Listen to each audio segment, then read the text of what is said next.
Hello dear students, welcome to my English class. আজকে আমি class 8-এর lesson 7-এর second পার্টের Bengali মিনিংটা তোমাদের পড়াবো। এর আগে আমি ফার্স্ট পার্টের বেঙ্গলি মিনিংটা পড়িয়েছি। তোমরা যদি সেই ভিডিওটি না দেখে থাকো তাহলে এই ভিডিওর ডেসক্রিপশন বক্সে আমি লিঙ্ক দিয়ে দেবো, সেখান থেকে তোমরা দেখে নিতে পারবে। তো চলো শুরু করা যাক। In the home of sir Ector, Arthur the son of the late king was spending his boyhood in happiness and safety. In the home of sir Ector, sir রেক্টরের বাড়িতে Arthur the son of the late king. এখানে দেখো পাশাপাশি দুটো noun আছে, প্রথমে আছে Arthur, তারপর আছে the son of the late king. প্রথম যে নাউনটা আছে আর্থার, তার পরিচয় কিন্তু বহন করছে দ্বিতীয় নাউনটি, অর্থাৎ the son of the late king. Arthur কে ছিল? মৃত রাজার পুত্র। এরকম কোনো বাক্যে যদি পরপর দুটি নাউন বসে এবং তাদের মাঝে যদি কমা থাকে, অর্থাৎ দ্বিতীয় নাউনটি যদি প্রথম নাউনটির পরিচয় বহন করে, তো সেই নাউনটিকে বলা হয় noun is apposition.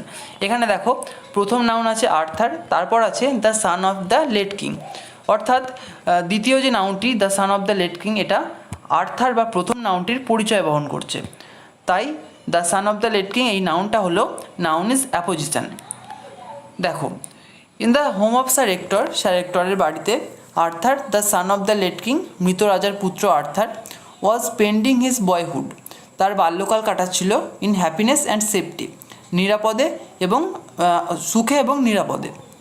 As he grew older he became gentle, strong, handsome and good like his father Arthur Pendragon. As he grew older, যখন সে বড় হলো, হি বিকেম জেন্টেল, সে ভদ্র হলো, স্ট্রং, শক্তিশালী হলো, হ্যান্ডসাম, সুপুরুষ হলো, অ্যান্ড গুড এবং ভালো হলো, লাইক হিজ ফাদার আর্থার পেনড্রাগন, তার বাবা আর্থার পেনড্রাগনের মতোই। 18 ইয়ার্স পাস্ট, 18 বছর কেটে গেল। Britain was torn by bitter rivalry. Britain was torn, Britain ছিন্ন ভিন্ন হয়ে গিয়েছিল বাই বিটার রিভালরি। বিটার মানে তিক্ত, আর রিভালরি মানে শত্রুতা। তিক্ত শত্রুতার দ্বারা ব্রিটেন ছিন্ন ভিন্ন হয়ে গিয়েছিল। None of the fighting barons had managed to become the Kings.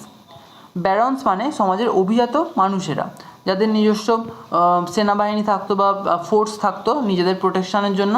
তো সেই সমস্ত যে ব্যারন্স ছিল, তারা যারা নিজেদের মধ্যে যুদ্ধ করছিল, had manage to become the king. আর প্রথমে আছে নান, অর্থাৎ তারা সেই সমস্ত লড়াকু বা লড়াই করছিল এমন ব্যারন্সরা, তারা কেউই রাজা হতে পারেনি।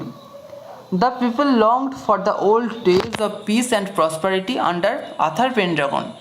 দ্য পিপল লংড মানে প্রত্যাশা করেছিল, মানুষজন প্রত্যাশা করেছিল ফর দ্য ওল্ড ডেজ, পুরনো দিনগুলির জন্য। কোন পুরনো দিন? অফ পিস অ্যান্ড প্রসপারিটি, শান্তি এবং সমৃদ্ধির সেই পুরনো দিন। আন্ডার আর্থার পেনড্রাগন, রাজা আর্থার পেনড্রাগনের অধীনে অতীতে যে সুখ এবং শান্তি এবং সমৃদ্ধির যে দিনগুলি ছিল, সেই দিনগুলির প্রত্যাশা করেছিল লোকেরা। It was Christmas time, a time of festivity. It was Christmas time, এটা ছিল খ্রিস্টমাসের সময়। এ টাইম অফ ফেস্টিভিটি, একটা উৎসবের সময়। But all around Britain people are hungry, cold and frightened. But all around Britain, কিন্তু ব্রিটেনের চারপাশে, পিপল আর হাংরি, লোকেরা ক্ষুধার্ত ছিল, কোল্ড মানে শীতার্ত ছিল, অ্যান্ড ফ্রাইটেন্ড এবং ভীত ছিল। One day in a churchyard people found a large stone on which was fixed a magnificent sword. One day, একদিন, ইন এ চার্চইয়ার্ড, একটা গির্জার প্রাঙ্গণে, people found a large stone, লোকজন একটা বিরাট পাথর খুঁজে পেল। অন হুইচ, যেটার ওপরে, ওয়াজ ফিক্সড মানে রাখা ছিল, এ ম্যাগনিফিসেন্ট সোর্ড, একটা চমৎকার তরবারি। ম্যাগনিফিসেন্ট মানে চমৎকার। Upon the stone in gold letters was inscribed, whoever pulls out this sword is by right of birth the king of England. Upon the stone, এই পাথরটির ওপর, ইন গোল্ড লেটার্স মানে সোনালি অক্ষরে, ওয়াজ ইনস্ক্রাইবড, ইনস্ক্রাইবড মানে খোদিত ছিল। এই পাথরটার ওপর সোনালি অক্ষরে খোদিত ছিল। কি খোদিত ছিল? Whoever pulls out this sword, যে এই পাথরটা টেনে বের, যে এই তরবারিটা টেনে বের করবে, is by right of birth, সেই সঠিক জন্মের হিসেবে, দ্য কিং অফ ইংল্যান্ড, ইংল্যান্ডের রাজা হবে। Immediately the eager barons who longed to become the king jostled among themselves to lift the sword. Immediately, সঙ্গে সঙ্গে, দ্য ইগার ব্যারন্স, ইগার মানে আগ্রহী, সঙ্গে সঙ্গে আগ্রহী ব্যারন্সরা কী করেছিল? হু longed to become the king, যারা রাজা হওয়ার প্রত্যাশা করেছিল। জোসেলড অ্যামাং দেমসেলভস, জোসেল মানে ধাক্কাধাক্কি করা, নিজেদের মধ্যে ধাক্কাধাক্কি শুরু করেছিল। টু লিফট দ্য সোর্ড, তরবারিটা তোলার জন্য। নান সাকসিডেড, কেউ সফল হলো না।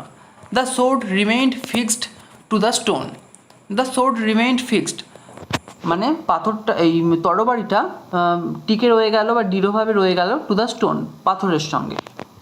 ইট was Arthur at the age of 18 who succeeded in lifting the sword for the first time.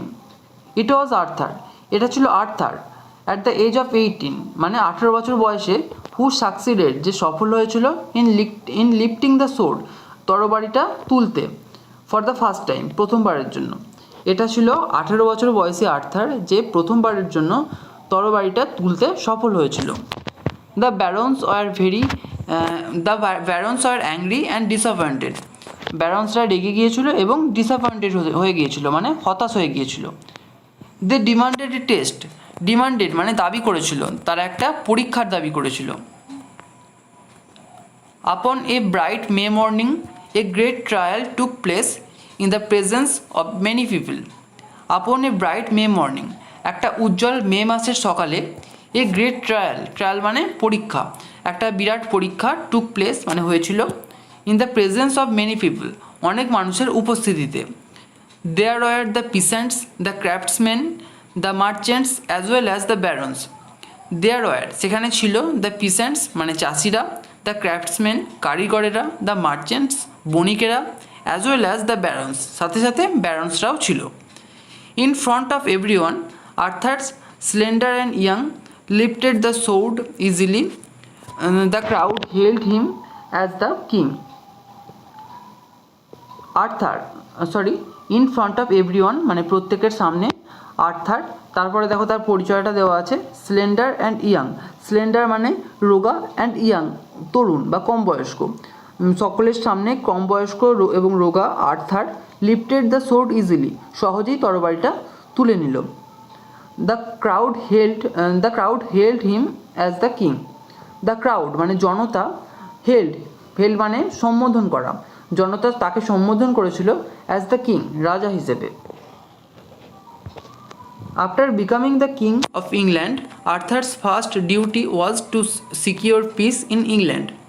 After becoming the king of England, ইংল্যান্ডের রাজা হওয়ার পর আর্থার্স ফার্স্ট ডিউটি ওয়াজ, আর্থারের প্রথম দায়িত্ব ছিল টু সিকিউর পিস শান্তি প্রতিষ্ঠা করা বা শান্তি নিশ্চিত করা, ইন ইংল্যান্ডে। He was helped by wise Merlin, he was helped মানে তাকে সাহায্য করা হয়েছিল, বাই ওয়াইজ মার্লিন জ্ঞানী মার্লিনের দ্বারা। এই মার্লিন কে ছিল তোমাদের নিশ্চয়ই মনে আছে, মার্লিন ছিল রাজার অন্যতম একজন বিশ্বস্ত পরামর্শদাতা। Like his father Arthur was concerned about the good of the common people. Like his father তার বাবার মতোই আর্থার ওয়াজ কনসার্নড মানে আর্থার উদ্বিগ্ন ছিল, about the good of the common people মানে সাধারণ মানুষ বা প্রজা, তার বাবার মতোই আর্থার তার প্রজাদের বা সাধারণ মানুষের ভালো মন্দ নিয়ে উদ্বিগ্ন ছিল। King Arthur fought battles so that no one could ill treat and humblest of the subjects.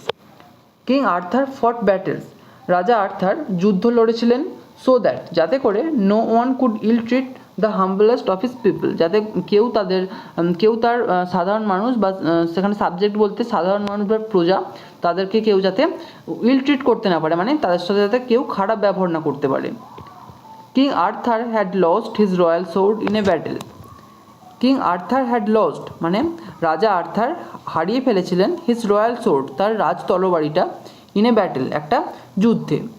One day Merlin took him to a valley of sweet smelling flowers. One day একদিন, মার্লিন টুক হিম মার্লিন তাকে নিয়ে গিয়েছিলেন, two a valley মানে উপত্যকা, একটা উপত্যকায় নিয়ে গিয়েছিলেন। কিসের উপত্যকা? Of sweet smelling flowers. Sweet smelling flower মানে মিষ্টি সুগন্ধযুক্ত ফুল। মার্লিন একদিন তাকে মিষ্টি সুগন্ধযুক্ত ফুলের একটা উপত্যকায় নিয়ে গিয়েছিল। At the age of the plain there was a deep lake. At the age of the plain মানে সমতল ভূমি, আর এজ মানে কিনারা। সমতল ভূমির কিনারায় দেয়ার ওয়াজ এ ডিপ লেক, সেখানে একটা গভীর হ্রদ ছিল। As Arthur approached the lake a beautiful arm with golden bracelets rose from the water.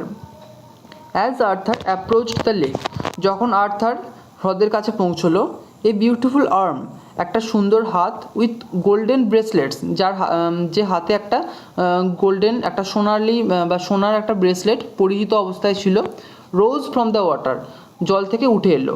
যখন আর্থার হ্রদের কাছে পৌঁছলো তখন সেই হ্রদের জল থেকে একটা সুন্দর হাত, যে হাতটা একটা ব্রেসলেট পরানো আছে, সেই হাতটা জল থেকে উঠে এলো। The hand held a sword set with rubies and emeralds. The hand held a sword, হাতটা একটা তরবারি ধরেছিল, set with rubies and emeralds, যেটা রুবি অর্থাৎ রুবি পাথর যে হয় সেই রুবি পাথর এবং এমারাল্ড মানে পান্না, সেই তরবারিটা রুবি পাথর এবং পান্না দিয়ে সজ্জিত ছিল। তো এখানেই সেকেন্ড পার্টের বেঙ্গলি মিনিংটা শেষ হচ্ছে। ভিডিওটা তোমাদের কেমন লাগলো আমাকে কমেন্ট করে জানিও। যদি ভালো লাগে থাকে একটা লাইক করো, আর অবশ্যই চ্যানেলটিকে সাবস্ক্রাইব করে বেল আইকনটিকে অল করে রেখো, যাতে আমাদের আগামী সমস্ত ভিডিও নোটিফিকেশানগুলো তোমরা পেতে পারো।